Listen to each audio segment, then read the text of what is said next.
Hello guys, and welcome back to Leslie's Travels, where I teach you how to travel on a budget and how to travel in luxury. Thank you guys so much for joining on this beautiful day. Please feel free to subscribe, like the video, and comment down below if you have any questions about any locations I have been to thus far. Alright guys, so this video is going to be dedicated to solo female travel tips. I am going to give you guys 5 different tips that I choose to use when I travel. I have currently been to 6 different countries as well as 10 different locations thus far, and they have all been solo female travels. So I do feel like I have just a little bit of an insight on traveling safely by yourself from a female perspective and from a black female perspective as well. So yeah, these are the 5 tips that I choose to use. We're going to start off with number 1, and that's going to be research. I research everything about the location before I go. I do a lot of YouTube videos to see how other solo female travelers felt when they were traveling there, as well as issues about the crime rate. Now, I do tell you guys to please be cautious, because a lot of the areas they are saying that are kind of dangerous, I haven't found that they have been as dangerous as they have been perceived to be. I will say be cautious, be aware of your surroundings at all times, and just make sure that you're watching everything that's going on around with you. For example, when I was thinking about going to Belize, people were telling me how unsafe Belize was, but they were speaking more so on Belize City. Now, had I not done research on the area, I would have just took what they said and ran with it. But when I started doing the research, I learned that most of the time is spent in Belize City is going to be probably an hour or 2. Most time when you do fly into Belize, you fly into Belize City. From there, you're probably going to be getting some type of transportation to the water taxi. So you're not spending much time in Belize City. Now, keep in mind, had I not done that research and I not done and found information on that location, I wouldn't have known how it really worked. I would have just ran with what they gave me. So once again, research on all the areas. Go on YouTube and do research on other solo female travelers who have been there as well. Just find out how they felt, how the energy was when they were there.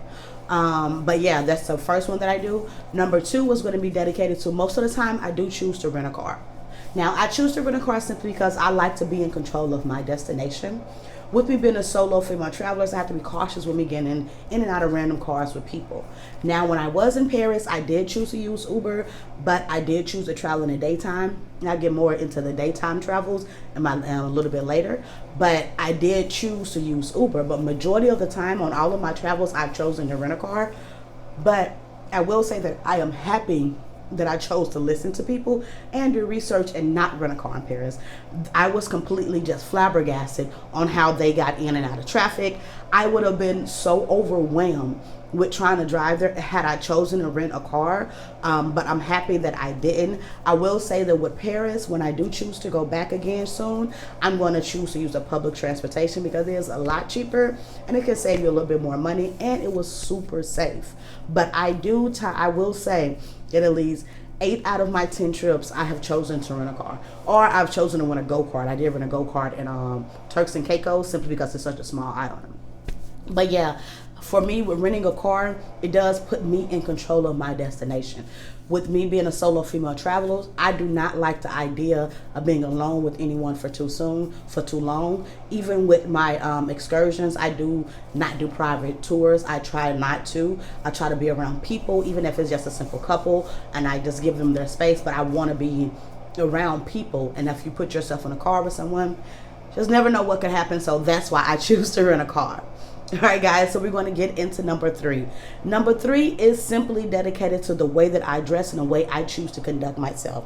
I'm talking down to the way my hair is, down to where what I bring with me, how I wear my backpack, as well as how I hold my phone. Now, it is unfortunate that we have to think about all these things, but I can say that it's all about being cautious and preventing these issues before that they come. So for me, when I do travel in a large crowd, I choose to put my backpack in the front of me. With me doing that, I'm less likely to get pickpocketed. I'm less likely for someone to go inside of my backpack. I'm now in control of my personal belongings. As well as when I travel, only bring 4 items with me as far as when I'm walking around in a new country. And that's simply my state ID, my debit card, my credit card, and cash, just in case I have to rent a cab in whichever location I am at the time.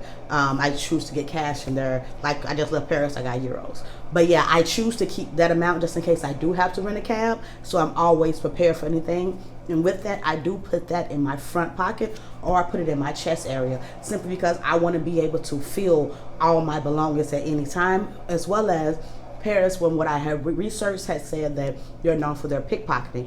With me understanding that, I can't choose to leave anything to mishap that someone, if anyone does choose to try to do anything, I know that it's in my front pocket, and then you just shouldn't be in the chest area. But yeah, so, and it's also very close to me and I can feel it, as well as when I have my phone. If I'm walking around, I have my phone in my pocket. I'm not walking around aimlessly with my phone just on me. You know what I mean? Just walking around video recording. Like, I do try to get pictures, of course, but I'm very cautious on how I move if I am moving solo. It's say if I'm on a tour, if I'm not on a tour, if I'm just walking around looking at the city. If I'm on a tour, I do feel a little bit more safer because there's so many people around. You're going to be video recording with having my phone out. But for me, those are the things that I choose to do as far as being aware of how I conduct myself and how I dress, as well as if I have anything of value on me. Like when I went to Paris, I bought some really expensive perfume. I did put it in the bottom of my backpack. So if anything does happen, they gotta dig. And by this time, hopefully I'll be aware of what's going on. So those are just little tips. Like I said, putting your backpack in front of you, choosing not to carry a lot of items with you.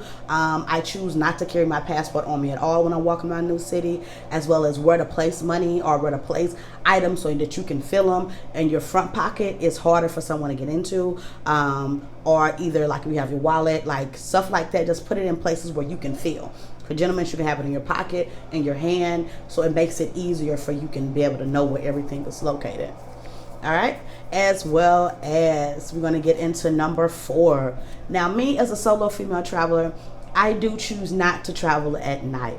It's even with me booking my flights. I book my flights for me to come in the morning time so I can get more acclimated with the area. I can see what's going on around me and be able to navigate myself in any country that I go to. As well as I choose not to book tours at night. I do know that's kind of unfortunate because I do seem to miss a little bit of the nightlife simply because I choose not to. I feel safer traveling in the daytime. For me, like I said, that may not be the same for you, but I prefer to be in the daytime when people can see me. I don't do anything at night at all when it comes to my tours. Most of the time, if I'm even having a drink in that country, I'm somewhere close to my Airbnb, or I at least have a good lay of the land. Does, you know what I mean, if that makes sense? I know what's going on around me. I know how far I am from my Airbnb or my hotel and stuff like that. So for me, I choose not to do stuff at night. And once again, that's about me being safe as a solo female traveler. If you really think about a lot of stuff that you're going to want to do anyways, is going to be as far as hiking, snorkeling is going to be in the daytime. So you're not missing a lot, but I will say some cities do transform at night. You know what I mean? So I get it, and it's kind of unfortunate, and I completely understand. But for me, I choose not to do tours at night. I'm somewhere by nighttime. I'm somewhere in my hotel or my Airbnb relaxing. And like I said, if I am having a drink at night after going on all my tours, I'm somewhere near my location, and I know the area a little bit, you know what I mean? And that's, once again, that's comes from me being a solo female traveler and me understanding that I have to be cautious of my surroundings. And once again, I always tell people, be cautious and be aware of anywhere that you are, so you just know what's going on. All right, guys, and lastly, I do choose to carry an indoor lock for my Airbnb and my hotels. Now, I found this lock on YouTube. I was doing, once again, research on me starting to travel as a solo female traveler, and you just always think about, what if someone tries to break in, you're by yourself, all this stuff. So with this lock, it does lock the door from the inside. You simply slide the little boop boop in there and you lock it in. And you have, for me, it has allowed me to sleep so much more comfortably and calmly. Like I said, I haven't had any issues, thank God, on any of the trips that I've been on, but this does give me a lot more feeling of safety.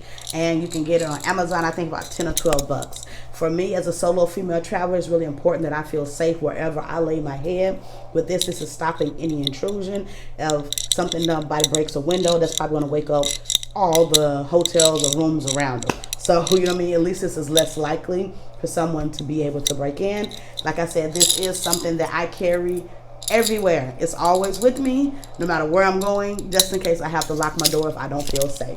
That is such a huge tip as a solo female traveler for you, so you can always feel safe in any of the areas that you are sleeping in. So yeah, I say everyone, if you're traveling solo, get the lock. It's so amazing. But if you are choosing to travel solo, please give it a try.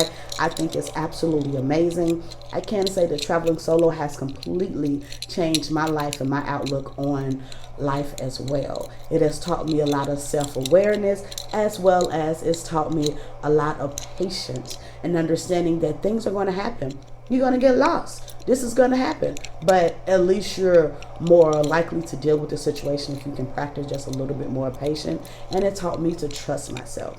So if you are choosing to travel solo, give it a try. These are the 5 tips that I use. And like all I can say is I've been safe on all my locations. So yeah, if you are thinking about traveling solo, give it a try. Don't be scared. I think everyone should try it at least once. Once again, the things that it teaches you, it's really life-changing. And it just teaches you so much secureness in who you are. You just trust yourself in a whole new way.